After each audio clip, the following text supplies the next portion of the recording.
So we have a broad polarization of the Arab world into two camps.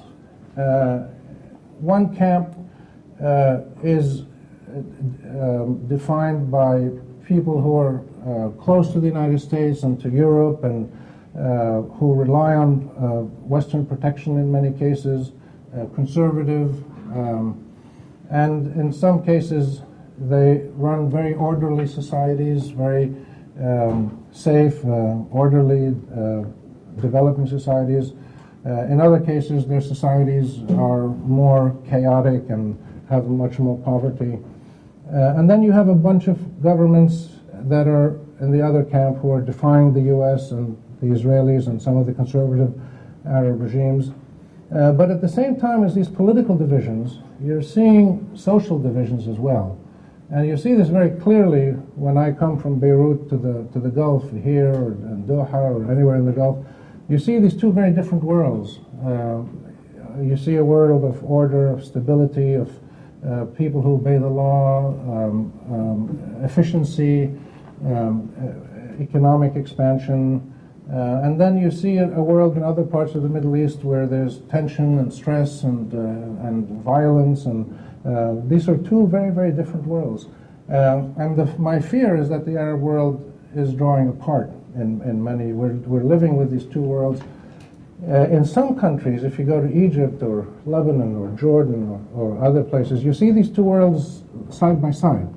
You can go to quarters in Beirut or Amman or Casablanca or Cairo, where you see a world of order and law and globalization and economic productivity and cultural creativity and pluralism and openness. And living 2 blocks away, you see a world of poverty, of dirty streets, of extremist movements, sometimes violence, criminality, anger, a resort to warfare, gangsterism, and you have very different worlds coexisting side by side, sometimes within the same city.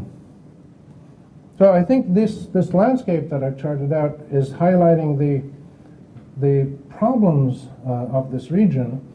But I'll finish by just saying that beneath this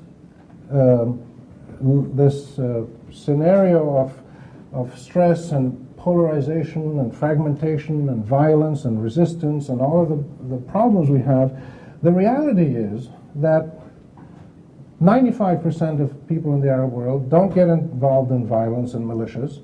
They don't immigrate illegally. They go to work every day. They send their kids to school. They're law-abiding.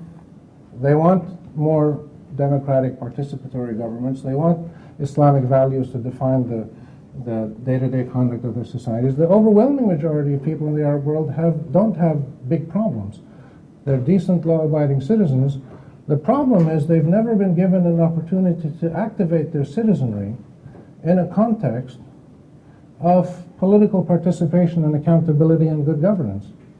So I think when we look around the region and we see this tremendous human capacity to work hard, to educate your kids, to go on training courses, to go to university, to start businesses, this tremendous human capacity to change this region for the better. I think when you look around and you say, well, what is it that this region wants? What do the people need? What are the real issues driving the region? I think it's when we look at even when you listen to some of these Islamist movements or tribal movements and others, what are they saying with their actions? What do they want? I think we can say that what people need in this region, and this is what the Obama people and Europeans and others, and including Arab governments, should listen carefully to listen to what their people are saying and what is it they actually want. I think what they're saying is they want stable statehood and security. They want to live in orderly societies where they're not worried about their kids being kidnapped or blown up in a bomb or killed by militia violence or foreign armies bombing them. They want self-validated statehood and nationhood, meaning they want to live in societies in which they help define those societies. There's been a lack of self-validation and self-definition in most of the Arab world, where people collectively can go through a process of defining their values, their constitutional system, the relationship between the wielders of power and the citizens, the relations between citizen and state, the issues of religiosity, secularism, federal power, local power. All of these issues need greater self-validation by citizens. The third thing is they want to be able to express their identity, their basic identity, political, religious, cultural, ethnic, whatever it may be, gender, whatever it may be. The fourth issue is an issue of legitimacy. We have an issue of legitimacy in many parts of the Arab world.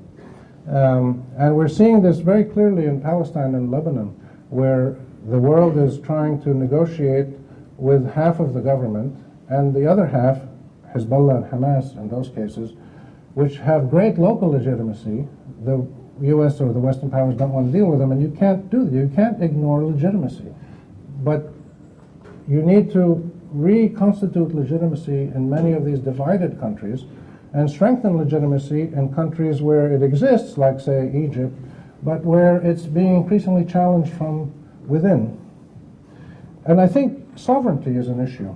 Sovereignty is an issue that many people are saying, we want to be really sovereign.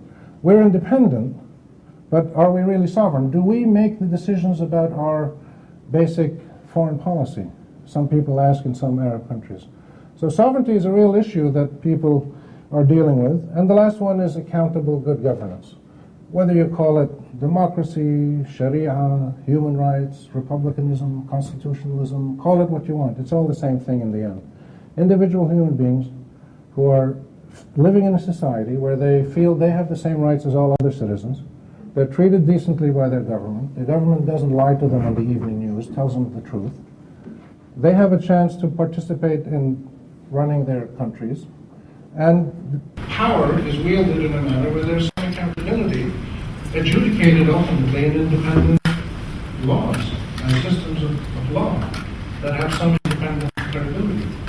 So people call it Sharia, people call it democracy, people call it Arab traditional values. That's what ordinary people want. And I think if Arab governments and Arab political movements